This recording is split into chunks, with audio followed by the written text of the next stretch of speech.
syur yang menyeret nama artis cantik Gisela Anastasia hingga kini masih menjadi perbincangan panas publik. Jelang pemanggilan Gisel dan MYD diduga pemeran pria dalam video syur tersebut sebagai tersangka pada 4 Januari mendatang.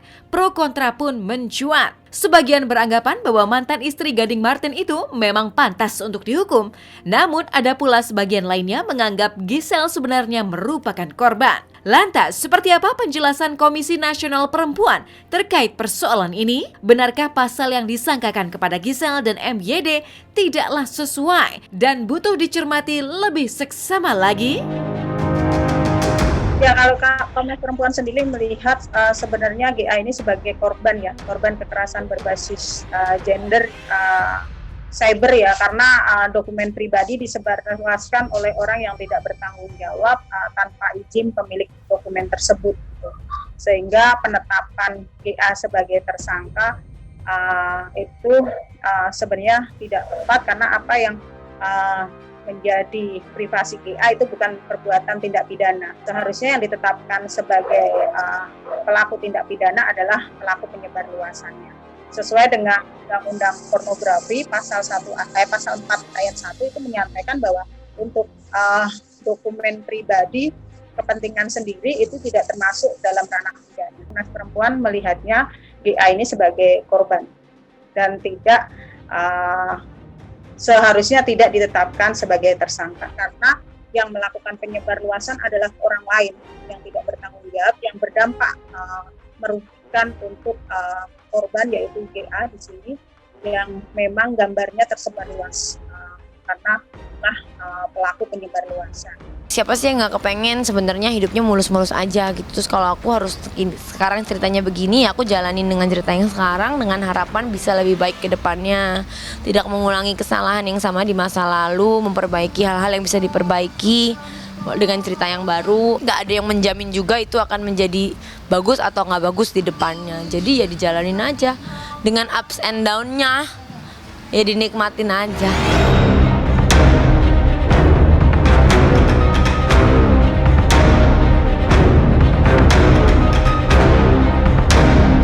Menurut keterangan pihak kepolisian, berdasarkan pengakuan Gisel, video tersebut dibuat pada tahun 2017 silam di kota Medan. Saat itu Gisel yang tengah mengerjakan sebuah event mengundang MYD yang menetap di Jepang untuk menjadi asisten manajernya. Diakui Gisel pula bahwa memang dirinya lah yang merekam adegan-adegan tak pantas dalam video tersebut. Lantas, seperti apa tanggapan praktisi hukum terkait pasal yang disangkakan terhadap Gisel ataupun MYD? Benarkah lantaran Gisel dianggap lalai, memang sudah sepatutnya Gisel terancam dalam pasal yang hukuman minimalnya 6 bulan dan maksimal 12 tahun penjara? Pengakuan GA itu sudah jelas satu alat bukti. Yang kedua, video yang beredar. Dua alat bukti. Dan pengakuan itulah yang pada akhirnya menjerat mereka berdua. Kenapa antara GA dan MYD sekarang ini statusnya kedua-duanya dijadikan sebagai tersangka?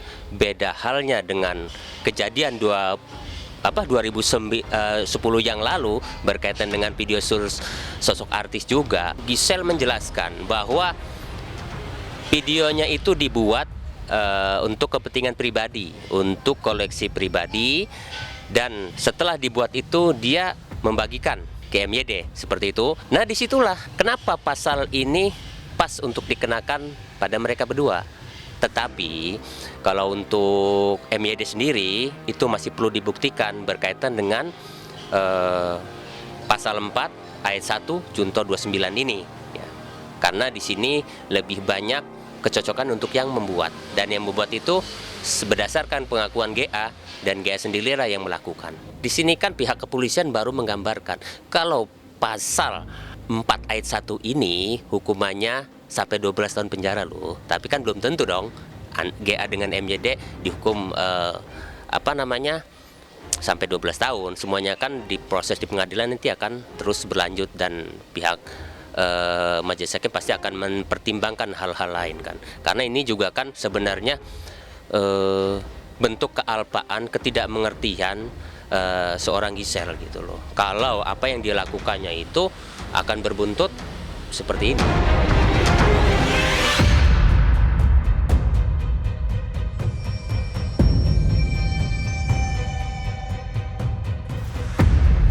Pasal yang disangkakan terhadap Giselle seolah mengingatkan publik dengan kasus serupa yang dulu menjerat artis ternama pada tahun 2011 silam. Saat itu publik dihebohkan kasus penyebaran video syur yang melibatkan Ariel dengan dua aktris cantik, Cut Tari dan Luna Maya. Lantas, akankah Giselle nantinya bernasib sama? Lantas seperti apa? Institute for Criminal Justice Reform atau ICJR melihat status tersangka yang diberikan kepada Giselle?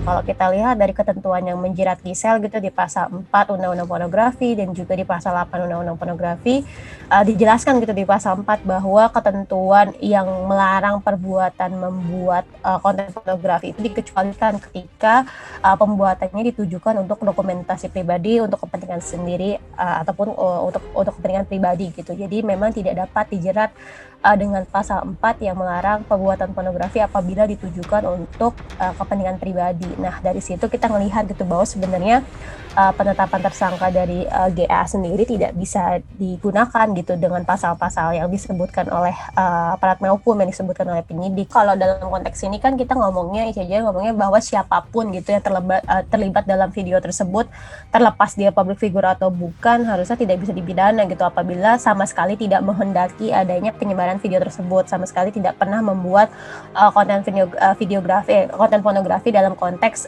untuk kepentingan publik gitu. Dari sini maka sebenarnya ketika akhirnya tidak pernah disebarkan untuk dokumentasi pribadi, maka ketika ada informasi ini gitu, ada video yang terungkap di media sosial, maka sebenarnya yang terlanggar adalah hak privasi dari orang-orang yang terlibat dalam video tersebut gitu. Karena memang kalau membuat, menyimpan itu tidak dilarang ketika dia terpublish. Yang perlu ditekankan adalah bahwa ada hak atas privasi yang terlanggar. Nah, dari sini maka sebenarnya fokusnya aparat hukum untuk bisa mencari tahu siapa yang pertama kali menyebabkan video tersebut akhirnya menjadi konsumsi publik. Penyidik bilang bahwa dia juga menyebarkan gitu karena dia memberikan itu kepada MYD. Nah, ini salah sebenarnya karena dalam konteks ini MYD juga punya hak atas dokumen tersebut gitu karena dia memang orang yang ada dalam video tersebut. Jadi dia tetap dalam lingkup privatnya itu karena memang mereka itu milik mereka gitu, milik GA ataupun MYD. Maka ketika transmisinya, ketika distribusinya di antara mereka berdua itu sebenarnya masih ke dalam konten pribadinya mereka. Dan perlu di-clearkan lagi di Undang-Undang Pornografi itu unsurnya adalah terkait dengan menyebarluaskan, mendistribusikan dan menggandakan gitu. Nah, dalam konteks ini korespondensi antara GA dan MYD itu adalah korespondensi privat gitu. Sekalipun disebutkan gitu aparat hukum ngomong kan ada transmisi loh. Di Undang-Undang Pornografi unsur transmisi nggak ada, beda gitu dia dengan Undang-Undang ITE. Undang-Undang ITE nyebutnya salah satu unsurnya adalah mentransmisikan, yaitu komunikasi antar pribadi. Sedangkan yang diatur di Undang-Undang Pornografi yang dipakai oleh penegak hukum itu adalah Undang-Undang Pornografi yang dimana yang dilarang spesifik bahwa dia menyebarluaskan, mendistribusikan gitu, bukan dalam konteks korespondensi pribadi, apalagi pribadi tersebut yang punya video tersebut gitu. Jadi tidak masuk sebenarnya dalam konteks Undang-Undang Pornografi. Ya terserah, kalau netizen ya bebas kan, selalu diberi tempat gitu. Jadi ya mau gimana, aku juga ya nggak bisa aku lakuin cuman gini aja, menjalani aja, membuktikan hari ke hari kalau memang ya aku berusaha jadi yang terbaik, jadi diri aku aja gitu. Soalnya yang kemarin juga diproses udah kayak gitu, sambil masih nunggu apa ternyata ada lagi. Jadi ya udahlah gitu aja.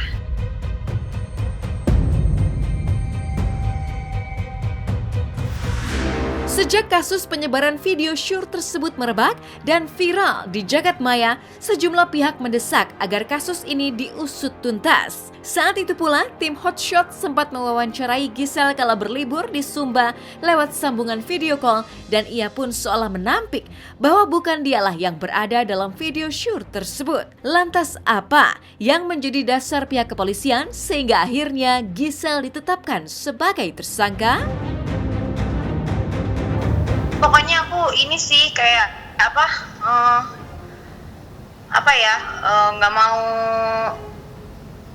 nggak mau bikin runyam semuanya. Kalau kayak gitu tuh yang mukanya kayak aku juga banyak kan gitu. Jadi ya nggak mau yang itulah udah pernah lah, udah lewat itu. Maksudnya yang begini udah jadi ya udahlah, ya sama lah gitu. Pada saat kita lakukan pemeriksaan, salah satu yang diakui adalah memang betul saudari GA ini yang ada di video asusila yang beredar. Saudara MYD juga mengakui.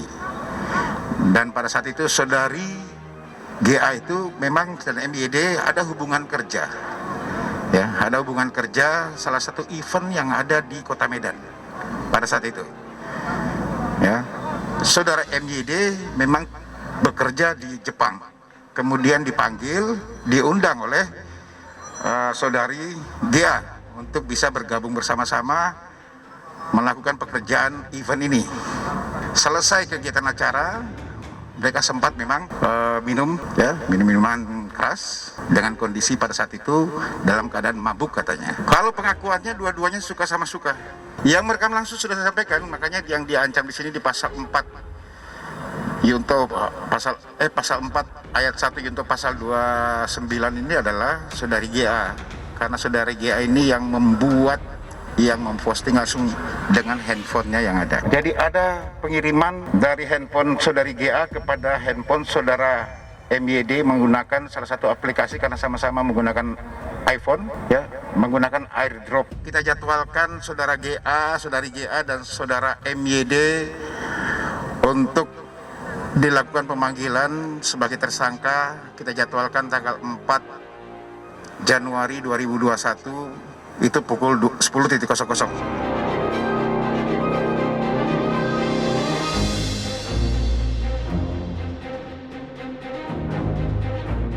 Di sisi lain, pasca ditetapkan sebagai tersangka, Giselle belum sekalipun muncul dan mengklarifikasi secara gamblang terkait hal tersebut. Namun, Giselle sempat beberapa kali mengunggah curahan hatinya lewat media sosial. Dan yang terbaru, Giselle mengunggah sebuah foto kebersamaannya dengan para sahabat dan kekasihnya saat ini, Wijaya Saputra. Dalam keterangannya, Giselle menulis, "Menutup tahun 2020 dengan keluargaku ini, mengucap syukur buat semua kebaikan Tuhan untuk sepanjang tahun. Tahun yang menurut sebagian besar dari kita pasti amat sangat berat. Namun penyertaan Tuhan juga gak pernah putus buat kita anak-anaknya yang mengasihinya. Karena Tuhan baik, selalu teramat baik."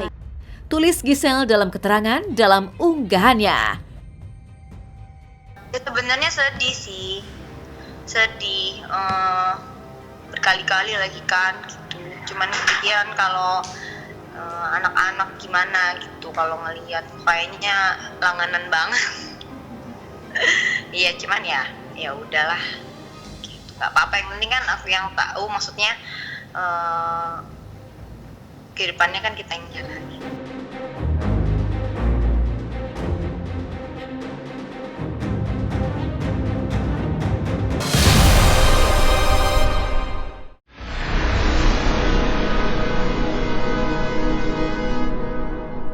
Jadi jangan lupa untuk subscribe Cumi Cumi.